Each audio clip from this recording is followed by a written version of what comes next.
Hello everyone, आप सभी का मेरे चैनल पे फिर से स्वागत है। हम लोग विज्ञान भारती पार्ट 3 क्लास 8 की बुक को पढ़ रहे हैं। हम लोगों ने पहले 4 टॉपिक्स को, जो कि संचार के क्षेत्र में नवीनतम प्रगति, शिक्षा के क्षेत्र में नवीनतम प्रगति, अंतरिक्ष के क्षेत्र में नवीनतम प्रगति और रक्षा एवं प्रतिरक्षा के क्षेत्र में नवीनतम प्रगति को पहले ही पढ़ चुके हैं। ये हमारा पार्ट 2 होने वाला है चैप्टर 1 का। तो चलिए हम लोग शुरू करते हैं अपने टॉपिक नंबर 5 के साथ, जो कि है चिकित्सा के क्षेत्र में नवीनतम प्रगति।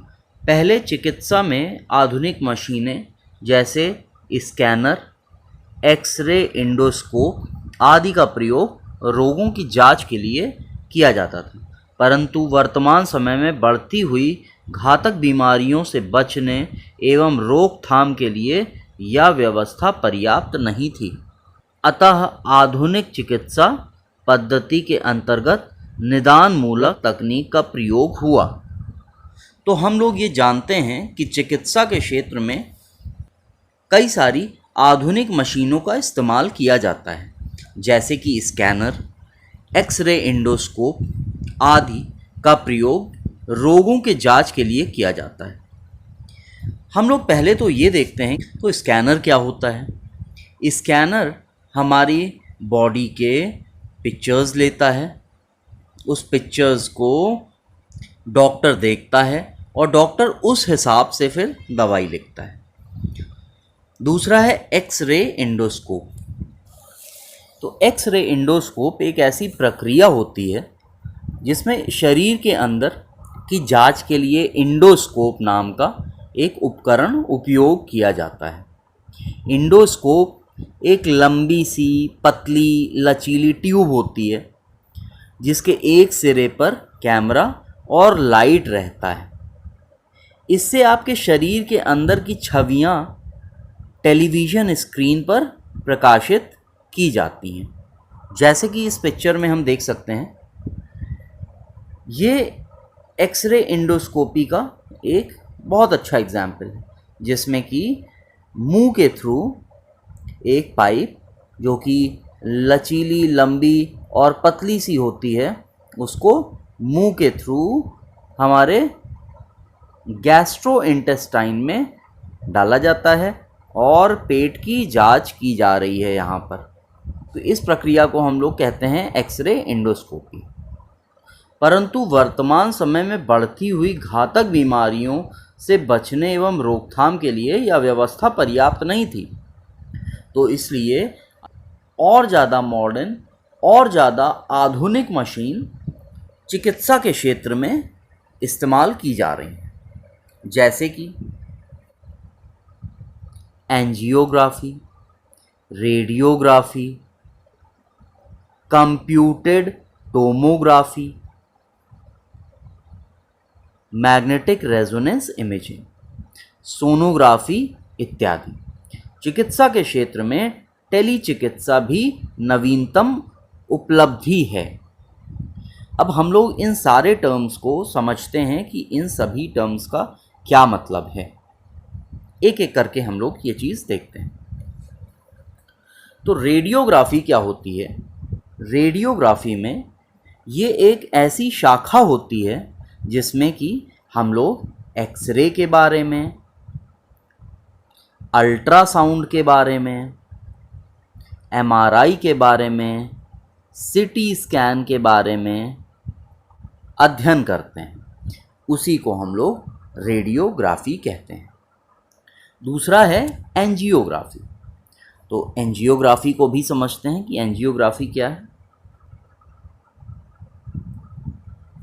जब हमारे दिल में या हमारे शरीर के किसी अंग में किसी प्रकार का कोई अवरोध उत्पन्न होता है, कोई ब्लॉकेज हो जाती है, या हमारा हार्ट सही प्रकार से काम नहीं करता है, तो उसकी जांच करने के लिए एंजियोग्राफी की जाती है।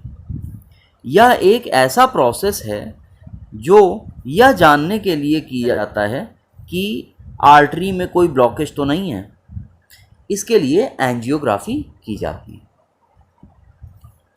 तीसरा है सीटी स्कैन। सीटी स्कैन को जानने से पहले हम लोग ये जानते हैं कि एक्स-रे क्या होता है। एक्स-रे क्या होता है पहले हम लोग ये जान लेते हैं। तो एक्स-रे का काम होता है, एक्स-रे हमारे बोन्स के थ्रू नहीं जा पाती और मसल्स के थ्रू, मांसपेशियों के थ्रू पास हो जाती है।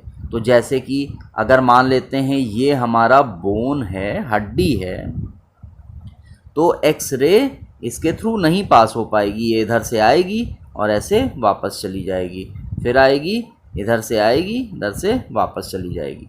लेकिन अगर हमें कभी चोट लग जाती है और हमारी हड्डी सपोज़ करते हैं ब्रेक हो जाती है, तो वहाँ से एक्स-रे ऐसे पास हो जाएगी। तो इसी के लिए हमें एक्स-रे मशीन का यूज़ करना रहता है, ये पता लगाने के लिए कि क्या हमारी हड्डी टूटी है कि नहीं टूटी। इसी प्रकार से एक्स-रे मशीन सिर्फ एक तरफ से हमारे शरीर के किसी भी हिस्से की फ़ोटो ले सकता है। अब हम लोग इतनी जानकारी के बाद देखते हैं कि सीटी स्कैन क्या है।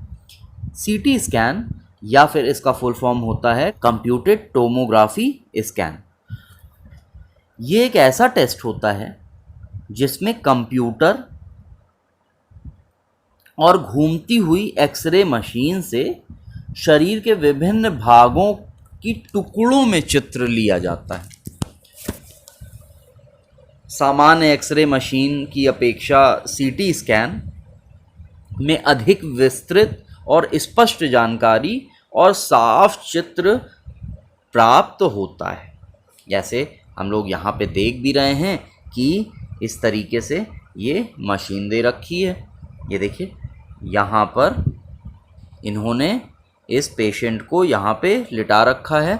इस पेशेंट को ये अंदर की तरफ ले जाएंगे और यहाँ पे एक एक्स-रे मशीन रहेगी जो कि चारों तरफ घूमकर और अलग अलग डायरेक्शन से, अलग अलग दिशाओं से इनकी इमेज बनाएगी और इस तरीके से हमें एक पिक्चर मिल जाएगी जिसको हम सीटी स्कैन कहेंगे। एक्स-रे मशीन में एक तरफ से फ़ोटो ली जाती है, वहीं सीटी स्कैन में एक्स-रे मशीन चारों तरफ से घूम घूम के फ़ोटोज़ लेता है। तो तीसरा है एमआरआई स्कैन। तो एमआरआई क्या होता है? एमआरआई और सीटी स्कैन दोनों ही ऑलमोस्ट सेम हैं। बिल्कुल इसी तरीके का सेटअप इसमें भी रहता है और पेशेंट को इस तरीके से अंदर की तरफ लिटा दिया जाता है। एमआरआई में क्या होता है, मैग्नेट्स लगे रहते हैं, यहाँ पे मैग्नेट्स लगे रहते हैं और इस तरीके से यह बहुत ही तेज मैग्नेटिक और रेडियो तरंगों की सहायता से हमें हमारे शरीर की तस्वीरें लेता है। ठीक है, जो भी पार्ट सपोज करते हैं ब्रेन का हमें फ़ोटो चाहिए कि कोई दिक्कत तो नहीं है हमारे ब्रेन में, तो वो एमआरआई स्कैन तब किया जाएगा जब हमें बहुत ही डिटेल्ड फ़ोटो चाहिए, हम लोगों को बहुत ज़्यादा स्पष्ट फ़ोटो चाहिए, तब हम लोग एमआरआई करते हैं। तो इस तरीके से हमने देखा कि अगर सबसे पहले डॉक्टर अगर कहीं हड्डी टूट गई है या बहुत ज़्यादा गंभीर चोट नहीं है तो डॉक्टर एक्स-रे करवाते हैं। उसके बाद अगर उससे भी प्रॉब्लम सॉल्व नहीं होती है तो फिर सीटी स्कैन कराया जाता है। सीटी स्कैन एक्स-रे से महंगा होता है।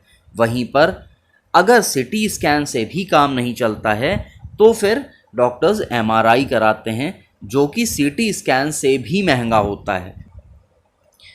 चिकित्सा के क्षेत्र में टेली चिकित्सा भी नवीनतम उपलब्धि है, तो जिसके अंतर्गत 5 से 6 घंटे के अंदर विश्व के किसी भी चिकित्सा विशेषज्ञ से विचार विमर्श करके रोगी का चेकअप कराया जा सकता है। तो यहाँ पे हम ये देखते हैं कि टेलीमेडिसिन या टेली चिकित्सा, हम लोग सपोज़ करते हैं एक गांव में बैठे हुए हैं और एक डॉक्टर है जो कि कहीं मुंबई या फिर दिल्ली कहीं पर है और हमें उसकी राय लेनी है, कोई बीमारी है जिसकी हमें राय लेनी है, तो हम लोग ये टेली चिकित्सा या टेली मेडिसिन के थ्रू कर सकते हैं। तो ग्रामीण और दूर दराज के क्षेत्रों में रहने वाले समय पर अच्छी गुणवत्ता वाली चिकित्सा प्राप्त करने के लिए संघर्ष करते हैं, और टेली चिकित्सा इस दूरी को पाटने और इन दूर दराज के क्षेत्रों में स्वास्थ्य सेवा प्रदान करने की क्षमता रखता है। तो इस तरीके से हम देखते हैं कि टेलीमेडिसिन हमारे दूर दराज के क्षेत्रों के लिए बहुत ही मददगार साबित हो सकता है। तो ये भी एक बहुत ही नवीनतम प्रगति है। हमारा नेक्स्ट टॉपिक है कृषि के क्षेत्र में नवीनतम प्रगति। आधुनिक युग में कृषि के आधुनिक उपकरण, उन्नतशील बीजों, उर्वरकों और पर्याप्त सिंचाई के साधनों के प्रयोग से कृषि उपज बढ़ाने में पर्याप्त सफलता प्राप्त हुई है। आधुनिक उपकरण जैसे कंबाइन हार्वेस्टर, जिसका काम खड़ी फसल की कटाई करना होता है, हम इस फोटो में भी देख सकते हैं। यह है कंबाइन हार्वेस्टर जो कि खड़ी फसल को काटने का काम कर रहा है। उन्नतशील बीजों का इस्तेमाल हो रहा है, उर्वरकों का इस्तेमाल हो रहा है, जिसे हम इंग्लिश में फर्टिलाइज़र कहते हैं। इसका काम होता है कि भूमि में अगर किसी प्रकार के पोषक तत्व की कमी होती है तो यह उसको पूरा करने में सहायता प्रदान करता है। जैसे अगर भूमि में नाइट्रोजन की कमी होती है तो हम यूरिया का प्रयोग करते हैं। हमारे पास पर्याप्त सिंचाई के साधन भी मौजूद हैं, जैसे बारिश का पानी, कनाल से पानी हम लोग खेतों तक लाते हैं, ट्यूबवेल से पानी सिंचाई के लिए प्रयोग किया जा सकता है।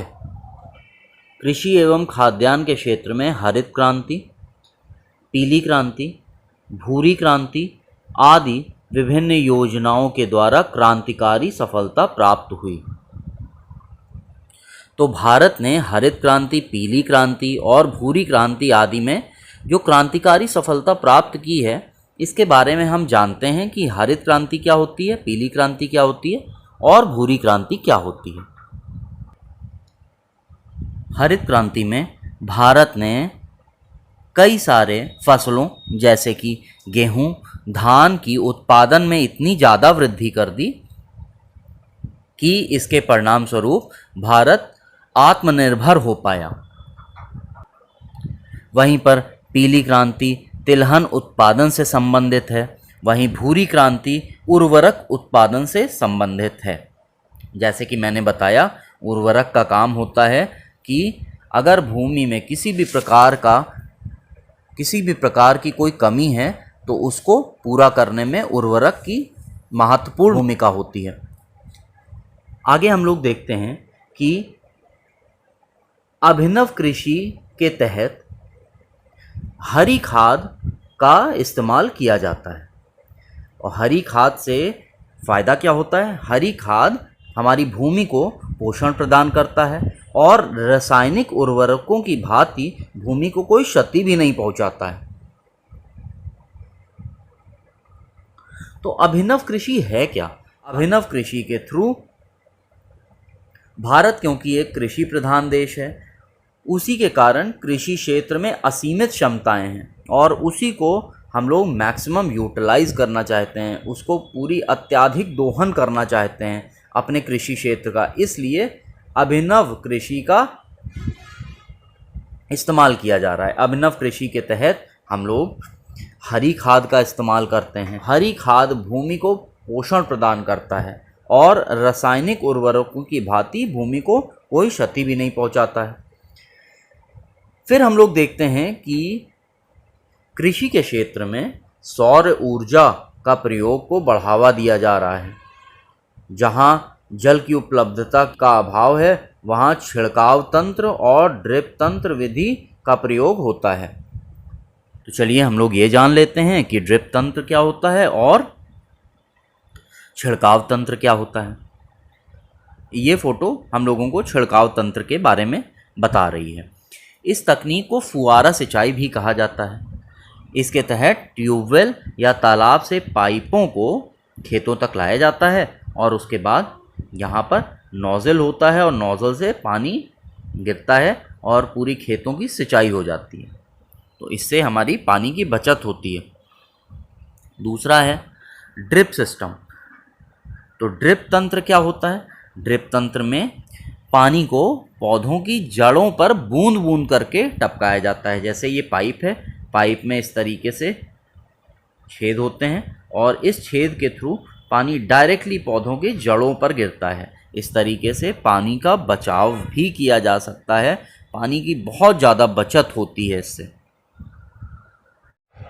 हमारा नेक्स्ट टॉपिक है परिवहन के क्षेत्र में नवीनतम प्रगति।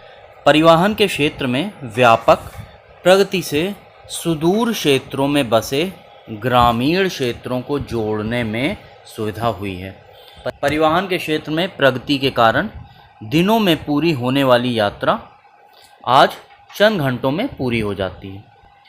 रेल, सड़क, जल और वायु परिवहन के क्षेत्र में यद्यपि विकास तेज़ी से हुआ है, परंतु अभी यह सुनिश्चित करना बाकी है कि विज्ञान और तकनीकी और तेज़ी से प्रगति करें। तो हम लोग यहाँ पे ये देखते हैं कि परिवहन के क्षेत्र में प्रगति के कारण दूर बसे ग्रामीण क्षेत्र को जोड़ने में सुविधा हुई है। दिनों में पूरी होने वाली यात्रा आज कुछ घंटों में पूरी हो जाती है। आज हम देखते हैं कि परिवहन के क्षेत्र में रोड्स बहुत अच्छी हो गई हैं। ग्राम सड़क योजना के तहत रेल की स्पीड और तेज़ की जा रही है। जल मार्ग और साथ ही साथ एरोप्लेन या फिर वायु मार्ग से परिवहन और ज़्यादा विकसित हुआ है। परिवहन के क्षेत्र में नवीनतम तकनीक के अंतर्गत मेट्रो रेल, बुलेट ट्रेन और मोनो रेल आदि चलने लगे हैं। तो मेट्रो रेल क्या होती है? हमने ये फ़ोटो यहाँ पे देख रहे हैं, ये है मेट्रो रेल। तो मेट्रो रेल एक ऐसी परिवहन सुविधा है जिसकी मदद से लोग एक समय में एक जगह से दूसरी जगह बड़ी आसानी से यातायात कर लेते हैं। ये शहर के अंदर चलती है और इससे लोगों को समय और पैसा दोनों ही बचता है। वहीं बुलेट ट्रेन, ये देखिए हम लोग बुलेट ट्रेन की फ़ोटो देख रहे हैं। बुलेट ट्रेन एक ऐसी ट्रेन होती है जो कि बहुत तेज़ी से ट्रैवल करती है। ये लगभग 320 किलोमीटर पर आवर या 320 किलोमीटर प्रति घंटे की रफ्तार से चलती है। बल्कि समांतर ट्रेन जिसमें हम लोग ट्रैवल करते हैं अभी 50 से 60 किलोमीटर प्रति घंटे की स्पीड से ट्रैवल करती है। अभी हम लोग एक नई परियोजना ला रहे हैं जिसमें भारत जापान के सहयोग के साथ Mumbai Ahmedabad bullet train project पर काम कर रहा है। पर्यावरण को प्रदूषण से बचाने के लिए ई रिक्शा, CNG गाड़ियों का प्रयोग को बढ़ावा दिया जा रहा है। तो हम यहाँ पे देख रहे हैं कि पर्यावरण को प्रदूषण से बचाने के लिए ई रिक्शा और CNG गाड़ियों का प्रयोग किया जा रहा है। रेल का स्पीड बढ़ाकर रेल यातायात को नवीन रूप देने का प्रयास किया जा रहा है।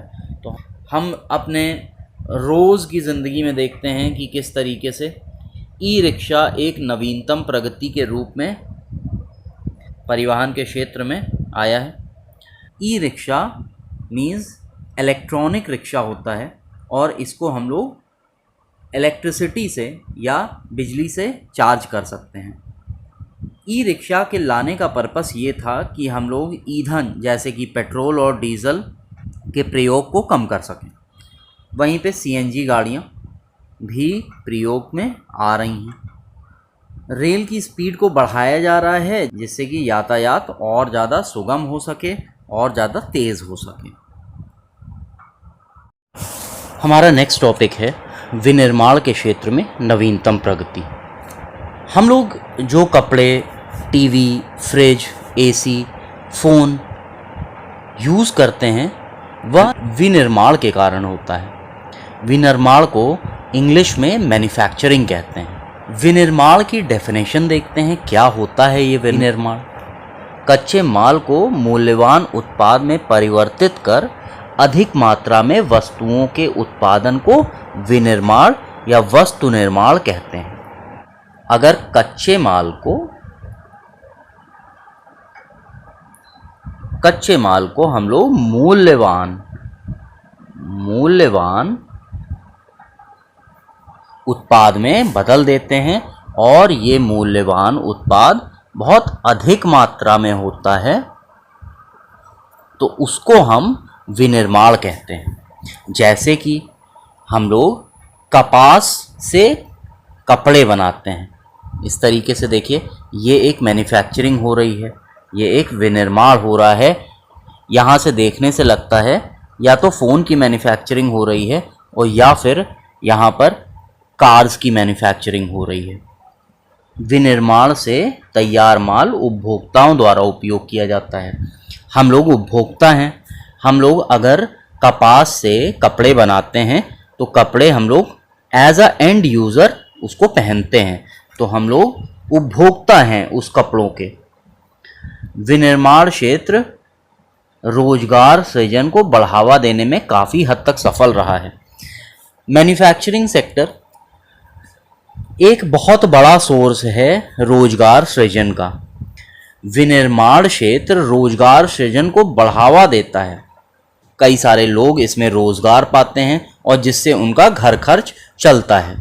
यह अर्थव्यवस्था की संपन्नता का जनक होता है। इसका मतलब ये होता है जो भी देश विनिर्माण करता है उसकी अर्थव्यवस्था मजबूत होती है, मतलब उसके पास बहुत सारा धन होता है। ऐसे कुछ देश हैं USA, Japan, China, south Korea. USA में बहुत सारी ऐसी बड़ी बड़ी कंपनियां हैं जो कि विनिर्माण के क्षेत्र में काम करती हैं, जैसे कि एप्पल हो गई। एप्पल के फ़ोन्स अलग अलग देशों में इसका विनिर्माण होता है। इसका मतलब ये हुआ कि यूएसए के तरक्की का कारण उसकी विनिर्माण क्षेत्र का प्रगति पर होना है। राष्ट्रीय विनिर्माण नीति में राष्ट्रीय विनिर्माण और निवेश क्षेत्रों की स्थापना, व्यापार के नियमों को युक्तिसंगत और सरल बनाना, बीमार इकाइयों को बंद करने की व्यवस्था को सुगम बनाना, औद्योगिक प्रशिक्षण और कौशल उन्नयन के उपाय बढ़ाना और विनिर्माण इकाइयों और संबंधित गतिविधियों में पूंजी लगाने के लिए भी प्रोत्साहन देना शामिल है। तो इस चीज़ को हम इस तरह से समझ सकते हैं कि हमारे देश में राष्ट्रीय विनिर्माण नीति बनाई गई है और उस नीति में जो भी चीज़ें विनिर्माण के क्षेत्र में ज़रूरी हैं, चीज़ों को आसान बनाने के लिए, विनिर्माण करने के लिए, वो सारी चीज़ें हमारी देश ने की हैं। जैसे कि व्यापार के नियमों को सरल बनाना। जब तक विनिर्माण के नियम आसान नहीं बनाए जाएंगे तब तक विनिर्माण करना हमारे देश में आसान नहीं होगा, इसलिए विनिर्माण के नियमों को और सरल बनाने की ज़रूरत होती है। बीमार इकाइयों को बंद करने की व्यवस्था को सुगम बनाना भी बहुत ज़रूरी होता है। इकाई को बंद करने में उसको सुगमता रहे, ये भी राष्ट्रीय विनिर्माण नीति में इंश्योर किया गया है कि ये फैसिलिटी उसको मिल पाए। तो औद्योगिक प्रशिक्षण मिलना चाहिए, मतलब इंग्लिश में इसका इंडस्ट्रियल ट्रेनिंग मिलनी चाहिए, और साथ ही साथ कौशल का उन्नयन होना चाहिए, स्किल अपग्रेडेशन होना चाहिए। जो भी चीज़ें उसने सीखी है उसको रेगुलर बेसिस पे ट्रेनिंग मिलती रहनी चाहिए, जिससे कि वो अपने कौशल को और बढ़ा सके। विनिर्माण इकाइयों में पूंजी लगाने के लिए भी प्रोत्साहन देना शामिल है। तो विनिर्माण इकाइयों में बहुत सारे पूंजी की ज़रूरत होती है, बहुत सारे पैसों की ज़रूरत होती है। तो वो पैसा लगाने के लिए लोगों से, बड़े बड़े इन्वेस्टर्स जो कि फॉरेन के इन्वेस्टर्स होते हैं, जैसे कि अलग अलग कंट्रीज से होते हैं, यूएसए से होते हैं, जर्मनी से होते हैं, फ्रांस से होते हैं, रशिया से होते हैं, इस तरीके के इन्वेस्टमेंट को भी प्रोत्साहन देना शामिल होता है। हमारा नेक्स्ट टॉपिक है उद्योग के क्षेत्र में नवीनतम प्रगति। उद्योग को इंग्लिश में हम लोग इंडस्ट्री कहते हैं। पहले हमारे देश में उद्योग बहुत कम थे। अंग्रेज़ों की नीतियों के कारण भारत का उद्योग पूरी तरीके से बर्बाद हो चुका था, पर आज़ादी के बाद हमारी सरकारों के विभिन्न प्रयासों से आज हमारा देश औद्योगिक क्षेत्र में बहुत तरक्की कर रहा है। उद्योगों के कारण गुणवत्ता वाले उत्पाद सस्ते दामों पर आसानी से उपलब्ध होने लगे हैं। जैसे बड़ी बड़ी मात्रा में कपड़े हमारे देश में बनाए जाते हैं। इससे लोगों को सस्ते दामों पर कपड़े आसानी से मिल जाते हैं और साथ ही बहुत सारे लोगों को रोज़गार भी मिलता है। इस रोज़गार से उनका रहन सहन का स्तर और अच्छा हो जाता है, उसमें अत्यधिक परिवर्तन आया है।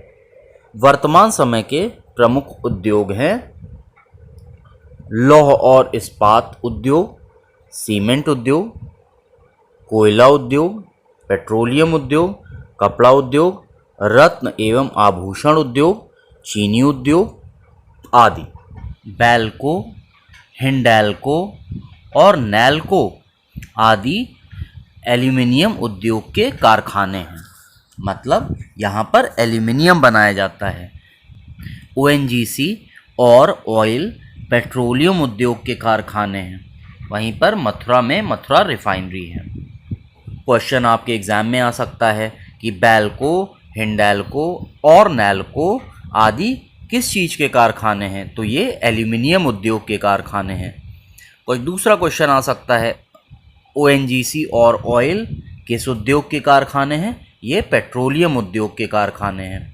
ये रिफाइनरी क्या होती है ये हम लोग जानते हैं।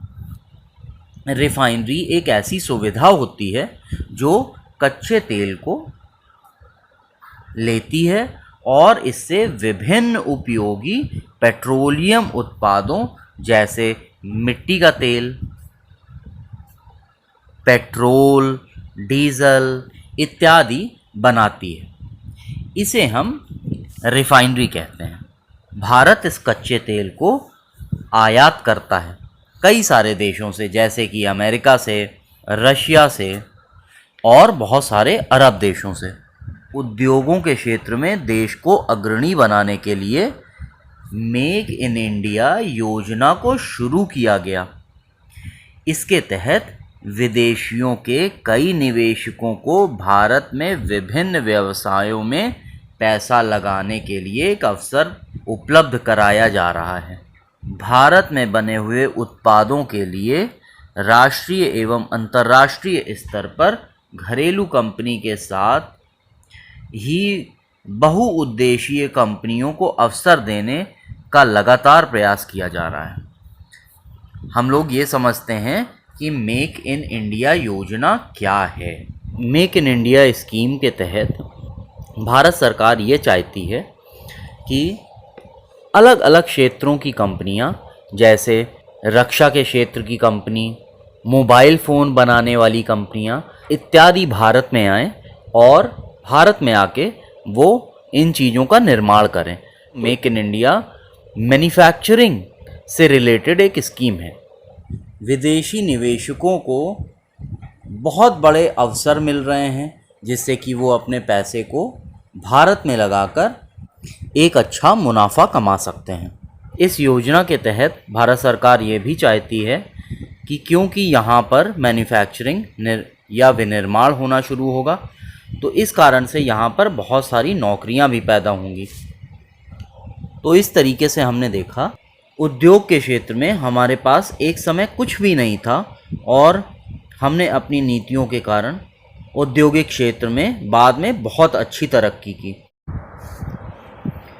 हमारा नेक्स्ट टॉपिक है ऊर्जा के क्षेत्र में नवीनतम प्रगति। आज कई तरह के ऊर्जा स्रोत इस्तेमाल में लाए जाते हैं, जैसे कोयला, पेट्रोलियम, प्राकृतिक गैस, नाभिकीय ऊर्जा, पवन ऊर्जा, सौर ऊर्जा आदि।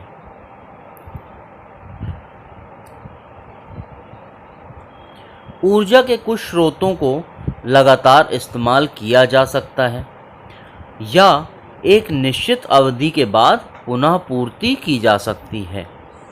इस प्रकार के ऊर्जा के स्रोतों को नवीकरणीय या अक्षय ऊर्जा स्रोत कहते हैं। वहीं पर कुछ ऐसे स्रोत हैं जिसकी पूर्ति नहीं की जा सकती है। इस प्रकार के ऊर्जा स्रोतों को अनवीकरणीय ऊर्जा स्रोत कहते हैं। तो यहाँ पर दो टर्म्स आ रहे हैं, एक है नवीकरणीय या अक्षय ऊर्जा और दूसरा है अनवीकरणीय ऊर्जा स्रोत। इन दोनों में हम डिफरेंस समझते हैं। जैसे कि हम यहाँ पे एक फ्लोचार्ट देख पा रहे हैं, ऊर्जा के स्रोत दो प्रकार के दिखाए गए हैं, एक नवीकरणीय ऊर्जा और एक अनवीकरणीय ऊर्जा।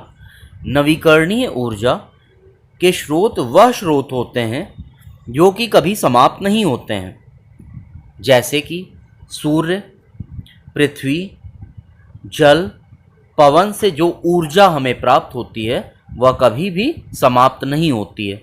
वहीं पर अनवीकरणीय ऊर्जा के स्रोत वह स्रोत होते हैं जो कि एक सीमित मात्रा में इस पृथ्वी पर हैं और अगर हम उसका अत्यधिक दोहन करेंगे तो एक समय के बाद वह समाप्त हो जाएंगे, जैसे कि कोयला, रसोई गैस, केरोसिन, पेट्रोल इत्यादि।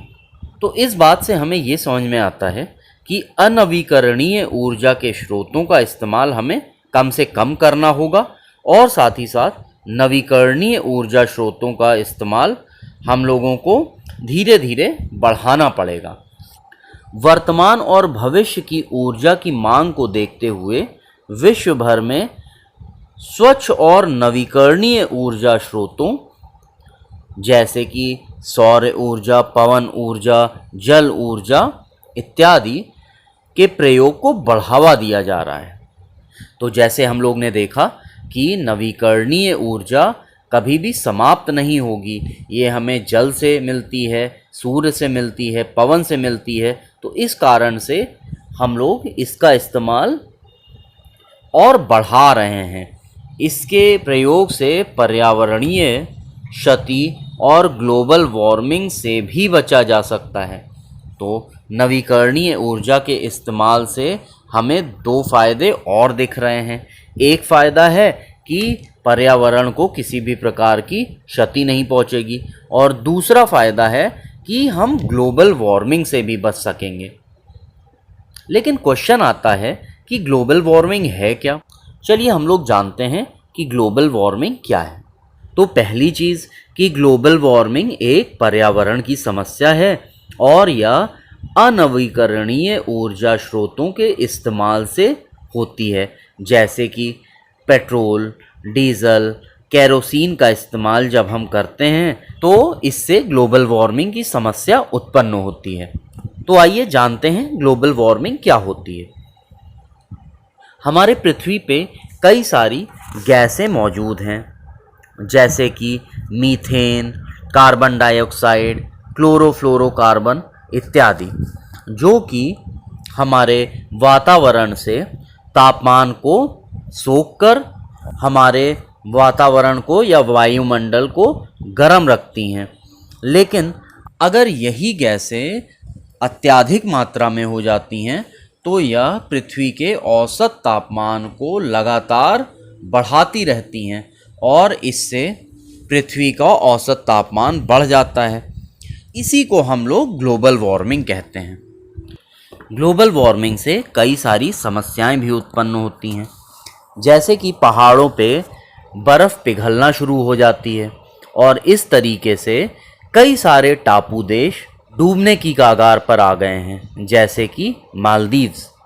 कई सारी स्वास्थ्य संबंधी समस्याएं भी उत्पन्न होती हैं, जैसे कि हम गर्मियों में देखते हैं हमारे स्किन पे रैशेस होना शुरू हो जाते हैं, दाने निकलना शुरू हो जाते हैं। और भी गंभीर बीमारियां जैसे कि स्किन कैंसर की तादाद और ज़्यादा बढ़ने लगी है, फेफड़ों के संक्रमण भी बढ़ने लगे हैं। इस तरह की समस्याएं ग्लोबल वार्मिंग से हो रही हैं। नवीकरणीय स्रोतों को बढ़ावा देने के लिए जवाहरलाल नेहरू राष्ट्रीय सौर मिशन योजना की शुरुआत की और इस मिशन का उद्देश्य था कि सौर ऊर्जा के क्षेत्र में देश को वैश्विक नेता के रूप में स्थापित किया जा सके। नेक्स्ट टॉपिक है व्यापार एवं वाणिज्य के क्षेत्र में नवीनतम प्रगति। व्यापार का अर्थ है क्रय। क्रय का मतलब होता है किसी चीज़ को खरीदना, और विक्रय का मतलब होता है किसी चीज़ को बेचना। तो खरीदना और बेचना व्यापार है। एवं वाणिज्य का अर्थ है धन प्राप्ति के उद्देश्य से वस्तुओं का क्रय विक्रय। तो अगर हम प्रॉफिट मेकिंग के लिए, धन की प्राप्ति के लिए वस्तुओं का क्रय विक्रय करते हैं, वस्तुओं को खरीदते और बेचते हैं, तो इसी को हम वाणिज्य कहते हैं।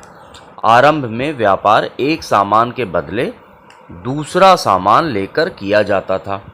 इसी को हम बार्टर सिस्टम कहते थे, जिसमें अगर किसी को 1 किलो चीनी चाहिए और किसी को 1 किलो चावल चाहिए, तो वह 1 किलो चीनी लेकर दूसरे को 1 किलो चावल दे देगा। तो इसे हम कहते थे बार्टर सिस्टम। लेकिन बाद में मुद्रा के आविष्कार के बाद व्यापार में बहुत सरलता और सुविधा हो गई। मुद्रा के आने के बाद लोग मुद्रा के बदले कोई भी सामान, कोई भी वस्तु जो भी उन्हें लेना रहता था वो चीज़ ले सकते थे। आधुनिक युग में मुद्रा के स्थान पर क्रेडिट कार्ड का प्रयोग व्यापार में होने लगा है। तो ये क्रेडिट कार्ड क्या होता है ये भी हम लोग जान लेते हैं। ये देखिए, क्रेडिट कार्ड या debit card card swapping machine है ये, ठीक है। ये है कार्ड स्वैपिंग मशीन। क्या होता है क्रेडिट कार्ड, क्या होता है ये क्रेडिट कार्ड बैंक के द्वारा, ये देखिए जैसे ये मान लेते हैं ये क्रेडिट कार्ड है, ये बैंक के द्वारा जारी किया जाता है, जिसमें आप दुकान वाले के पास जाते हैं, किसी शॉप पे जाते हैं, शॉप वाला इसी तरीके की एक मशीन रखे रहता है, उसको वो इसमें डालता है और फिर इस कार्ड को निकाल लेगा। इसका मतलब ये हुआ कि इस क्रेडिट कार्ड में जो भी पैसे हैं वो बैंक वालों ने इस शॉप वाले को पे कर दिया है।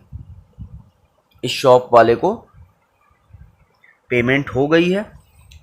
कुछ दिन बाद बैंक वाले जिन्होंने इस शॉप पे आपके बदले में पेमेंट किया है वो आपको एक बिल भेज देंगे या कस्टमर को एक बिल भेज देंगे और ये बिल आपको पे करना होता है इस बैंक को।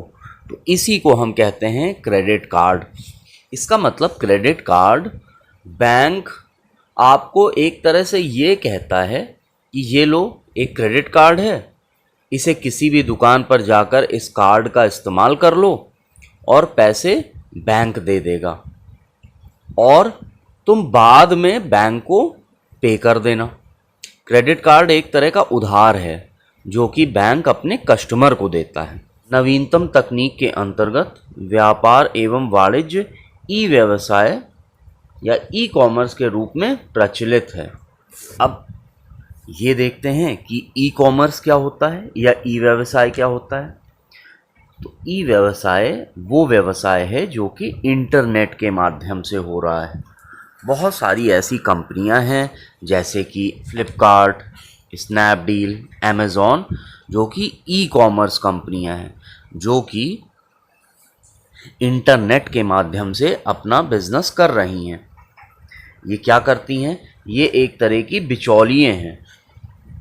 अगर एक दुकानदार है, ये मान लीजिए ये है फ्लिपकार्ट और यहाँ पर है एक दुकानदार शॉप, यहाँ पर है एक कस्टमर। कस्टमर डायरेक्टली शॉपकीपर से ना खरीद कर फ्लिपकार्ट से खरीद लेता है और फ्लिपकार्ट इस शॉपकीपर से सामान लेकर और कस्टमर को पहुंचा देता है। तो मतलब फ्लिपकार्ट एक तरह का बिचौलिया हुआ जो कि शॉपकीपर और कस्टमर के बीच में रहता है। फ्लिपकार्ट ने कस्टमर का भी काम आसान कर दिया, जिससे कि जो भी सामान उसको चाहिए था वो उसको मिल गया, और साथ ही साथ शॉपकीपर का भी काम आसान हो गया, क्योंकि उसका सामान फ्लिपकार्ट ने कस्टमर को बेच दिया। अब ई वाणिज्य में क्या क्या आता है? ई वाणिज्य में मोबाइल कॉमर्स, इलेक्ट्रॉनिक धन हस्तांतरण। तो हम लोग ई कॉमर्स या इंटरनेट का इस्तेमाल करते हुए एक बैंक अकाउंट से दूसरे बैंक अकाउंट में पैसे भी भेज सकते हैं। इसी को हम इलेक्ट्रॉनिक धन हस्तांतरण कहते हैं। आदि प्रौद्योगिकी सेवाएं हैं। स्नैपडील, फ्लिपकार्ट, अमेज़ॉन आदि ई कॉमर्स कंपनियां हैं जो आम जनजीवन में काफ़ी प्रचलित हैं और अच्छा व्यवसाय कर रही हैं। हमारा नेक्स्ट टॉपिक है ई गवर्नेंस के क्षेत्र में नवीनतम प्रगति। सरकार की आम नागरिकों के लिए उपलब्ध सेवाओं को इंटरनेट के माध्यम से उपलब्ध कराना ई गवर्नेंस या ई शासन कहलाता है। तो हम लोग ने ई गवर्नेंस की डेफिनेशन जान ली। ई गवर्नेंस क्या होता है? जो भी सुविधाएं सरकारें इंटरनेट के माध्यम से आम नागरिकों तक पहुंचाती हैं, उसे हम ई गवर्नेंस या ई शासन कहते हैं। इसके अंतर्गत शासकीय सेवाएं और सूचनाएं ऑनलाइन उपलब्ध होती हैं। बहुत सारी सेवाएं और सूचनाएं ऑनलाइन उपलब्ध कराई जाती हैं सरकार के द्वारा, और इससे शासन प्रशासन में बहुत ज़्यादा मदद मिलती है। यह अच्छे शासन का पर्याय बनता जा रहा है। तो ई शासन के उपयोग से शासन प्रणाली अधिक पारदर्शी, कुशल तथा जवाबदेह बनाई जा सकती है। तो हम लोग ने ये देखा कि ई गवर्नेंस के उपयोग से सरकारी काम और ज़्यादा पारदर्शी बनाया जा सकता है। सभी सेवाएं लोगों तक तत्काल पहुंच जाती हैं। ये भी एक ई गवर्नेंस का फ़ायदा है। बहुत से लोग ऑफिसों के चक्कर नहीं लगाना चाहते हैं, लेकिन अब ई गवर्नेंस की मदद से वे आराम से इस सेवा का लाभ उठा सकते हैं। बहुत सारी ऐसी सेवाएं हैं जो कि सरकार ने ऑनलाइन करके लोगों की बहुत मदद की है। जैसे कि अगर हम कॉमन सर्विस सेंटर जो कि हर गांव के लेवल पर खुले हुए हैं,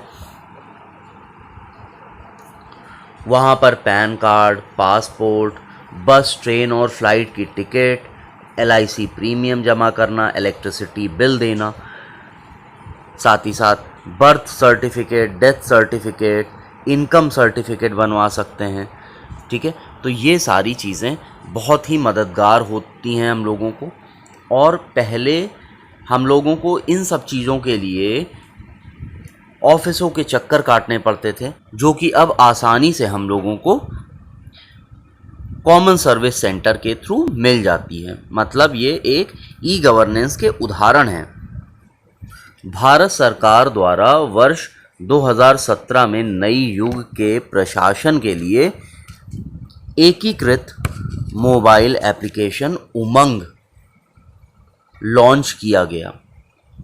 ठीक है, तो भारत सरकार ने 2017 में एक नई युग के प्रशासन के लिए मोबाइल एप्लीकेशन उमंग का लॉन्च किया।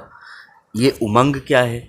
उमंग का फुल फॉर्म होता है unified mobile application for new age governance. यह ऐप नागरिकों को सरकारी एवं निजी क्षेत्र में जो सेवाएं प्रदान की जा रही हैं उसकी जानकारी एक ही स्थान पर दे देता है। ये देखते हैं, उमंग ऐप के जरिए अब मिल सकेंगे आय, जाति और निवास प्रमाण पत्र। ठीक है, तो उमंग ऐप की जानकारी जितनी भी चाहे वो सरकारी हो और चाहे वो निजी क्षेत्र की सेवाएं हों, सभी की जानकारी एक जगह हमें प्राप्त हो जाती है, वो है उमंग ऐप के थ्रू। जाति और निवास प्रमाण पत्र भी बनाए जा सकते हैं और 15 रुपये में मिलेगी ये सभी सेवाएं।